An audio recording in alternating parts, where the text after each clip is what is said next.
really highlight your customers who have had positive experiences, Okay. to ask people if they want to be interviewed on camera about what the experience has been like, to then show that to leads, to create an ecosystem of content around people who have had a great time that you can show to other people, and also to tell your best stories in a way that the public can understand. One of the things that I appreciate most about Aaron, besides the fact that he is a tremendous copywriter who, among many accolades, has helped here at SunCast with helping us tighten up our process and our efficiency at how we're deploying the content for the podcast.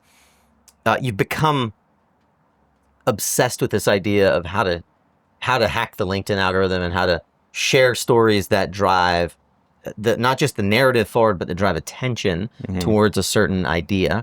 Yeah.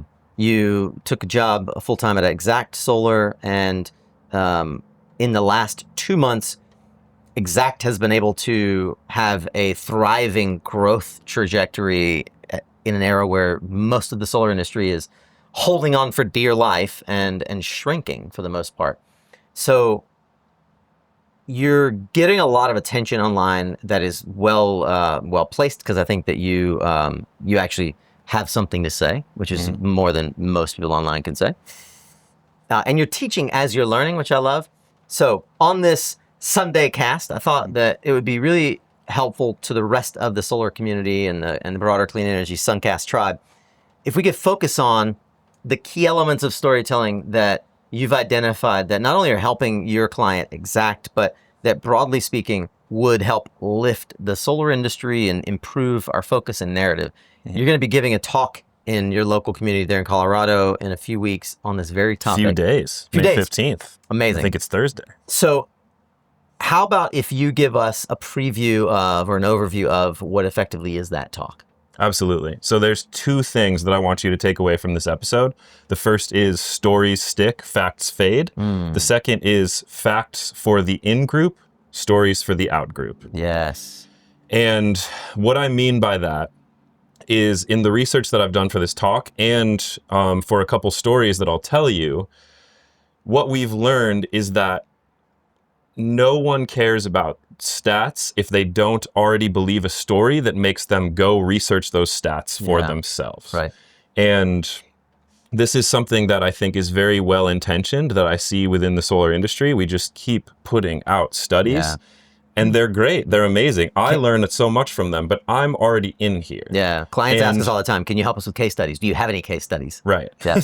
Yeah. And case studies are great, but case studies need to be phrased as a story. And I'll give you 2 examples from Exact Solar that have worked really well to get us a lot of PR attention and have also helped us get leads. Yep. So the first one, last year, we built a off-grid solar array that is battery backed, and it powers a greenhouse at a school in inner city Philadelphia, very close to the Kensington area, that grows organic produce in a food desert. And the kids at this school handle the whole process.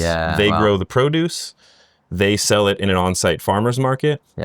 And it was that story that got us attention in our local newspaper. It got our congressman to come speak. It gave us a relationship, because we got in the local NPR chapter that gave us a relationship with an NPR reporter that then led to our president being featured in NPR in a story that went all over the country and got us backlinks from tons of NPR chapters. So what I've been saying, the message that I've come up with is, it's not how much power does it put out. If you're talking to the public, the story is, what does it power and why should you care? And the second story that I thankfully got to tell last week when I was up in Philly for work is, there was a system that we built on the Bucks County Autobahn Society. Long before I was with Exact Solar. It was the former owners who built it 5 years ago. And they set it up as a lease, and then at the end of 5 years, the system is going to be donated to the community, and they're going to own the output of it entirely. The thing that I want to say about that worked really well is, when I was asked to give a speech at Bucks County Audubon Society, I was thinking about, how do I spin this? What's the meat of this? Why should people care? And I hit on the donation idea. And then a light bulb moment went off for me. And I was like, okay, I'm going to start this speech by saying, we built this. It's going to get donated to this community. How many of you here have ever heard of a fracking rig or a coal-fired power plant that was built and then turned over to a community after 5 years? Amazing. Bam. Right after the talk, 5 different people, and there was only 25 people there. Wow. 5 people came up to me and said, we want solar on our home. They became leads. Wow. And I passed them off to our sales team. So this is my soapbox and my rant, and I'm new. So if I seem arrogant, I'm sorry. I'm less than 2 years into seriously being in this industry, and I don't want to come across as arrogant, but there's certain things that I've figured out work, and my mission is to make solar sexy. Yeah, I love it. There was a website that now is owned by Solar Reviews called Solar Power Rocks. It was solarpower.rocks. And they similarly, young group of guys out of San Francisco Bay Area, their whole goal was to change the perspective, the perception of solar. And they ended up ultimately being a lead gen company that's now owned by Solar Reviews, but pretty sure it's Solar Reviews. Anyway, they like this whole idea that solar power rocks, like you can actually talk about it in a way that is catchy and compelling, that doesn't have anything to do with kilowatts or kilowatt hours or bidirectional meters or L feet or, all the wonky ways that we talk about the dollar per watt, the way that the value is communicated. Yeah, I'm sorry to jump in. That's right.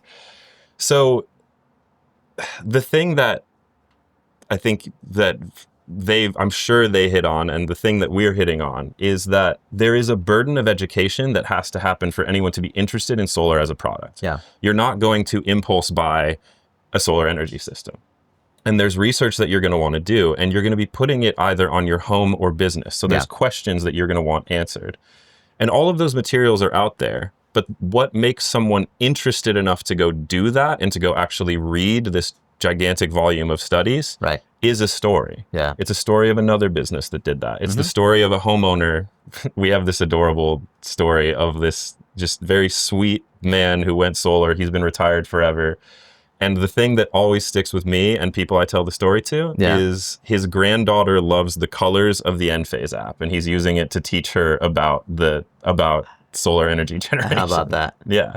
Yeah, I mean, there's lots of different reasons that people are compelled to go solar, but one of the things that we talk about a fair amount, we've got a lot of friends who are in the business of trying to help tell this story, is you have to go where the customers are. And so we see this echo chamber in social media, never more than in trade shows. Like trade shows, the ultimate echo chamber. It's not like customers outside the industry, homeowners, business owners aren't coming to RE Plus or Intersol or any of these other shows, but by and large, they're not coming.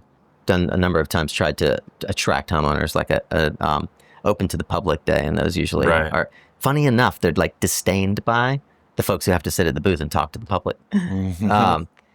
How have you been able to get attention outside of LinkedIn? And then I want to turn to LinkedIn because, like you said, facts for the tribe, stories for the community. Yeah. How do you reach the community, either business or homeowner, when most of the industry marketing has been from largely the OEMs and sort of platform companies marketing internally to the industry, trying to help people with tools and processes? Totally. What does it look like to try to reach the homeowner?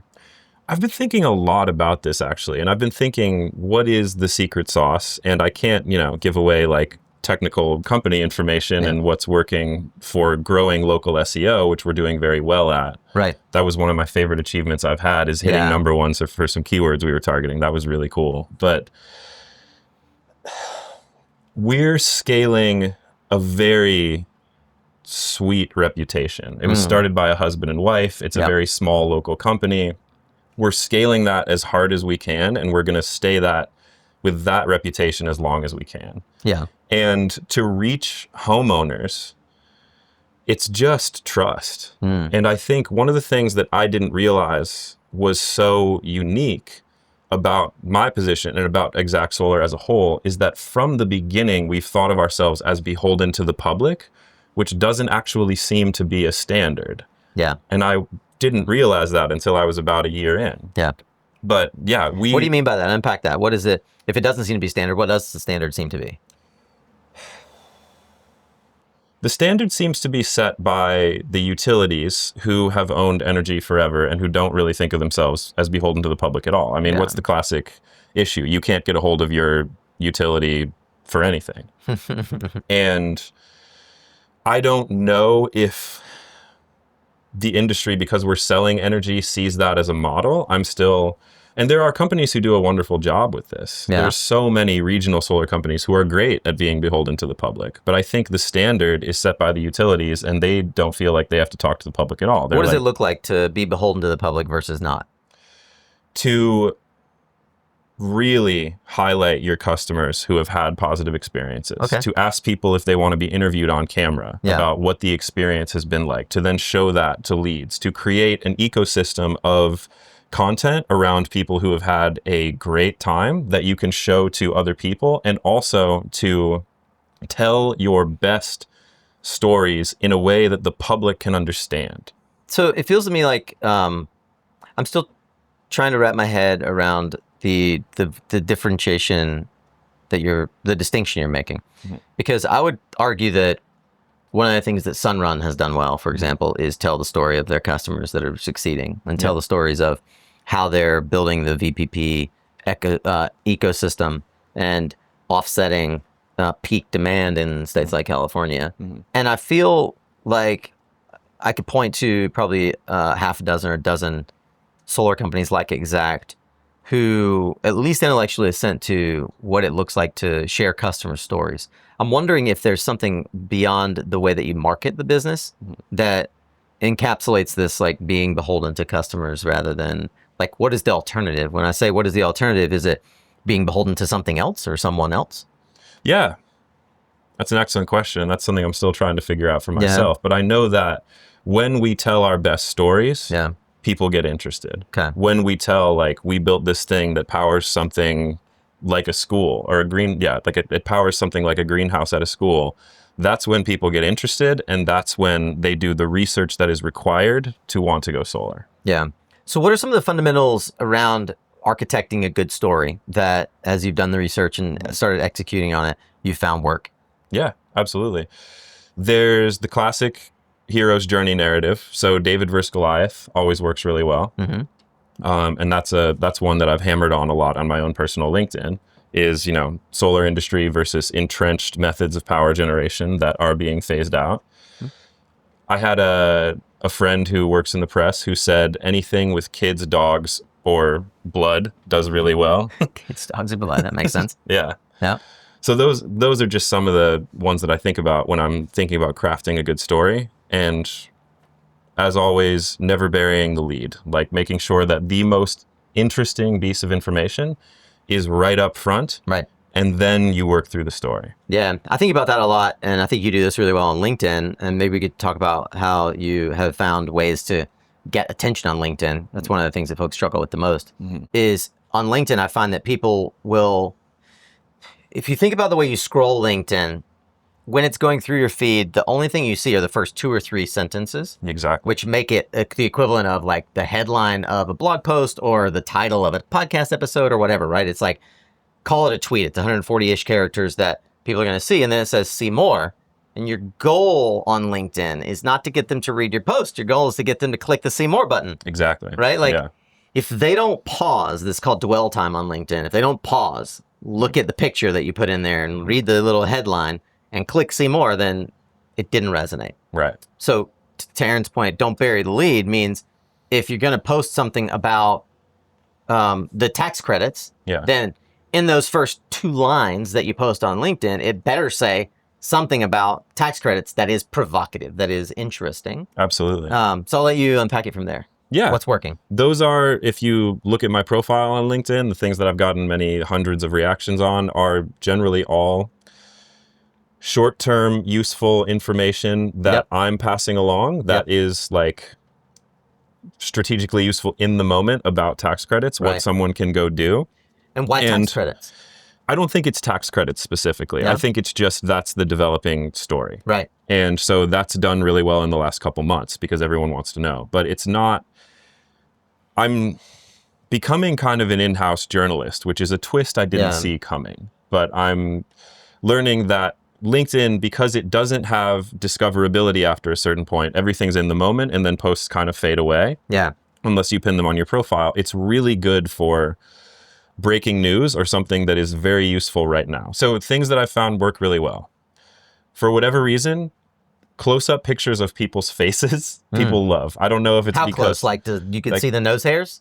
No, it's not like that. Like headshots, I think it's probably because LinkedIn's a professional platform. Yeah. Like I put headshots of politicians who are involved in all these stories. Yeah. Those are the best posts I've had, or ones that are of me, and then I say whatever. Yeah, interesting. Also, very concrete statements. The internet doesn't deal in nuance. Yeah. So make a concrete statement that you're prepared to stand behind. One of the reasons my posts do so well is because there's this army of fossil fuel trolls who are very strategically useful to me right now, who show up and comment a bunch of stuff about how I'm wrong and crazy. Someone called me an eco-fascist yesterday. I thought that was hilarious. What I'm compliment. like, I'm on the right track. So was it you that said, what was it? Something, there was like a general term, like general in the post, nuance in the comments. Was that you that said that? Yeah. Okay. What's the, in the post and the comments? Okay. So my thinking's evolved a little bit on that since I've said that to you, but I think in your posts, make concrete statements. Yes. If there's something that you're ride or die on, or even if you're nuanced on it, make a ride or die statement. Talk about like what you believe about clean energy and state it in the simplest way possible. Right.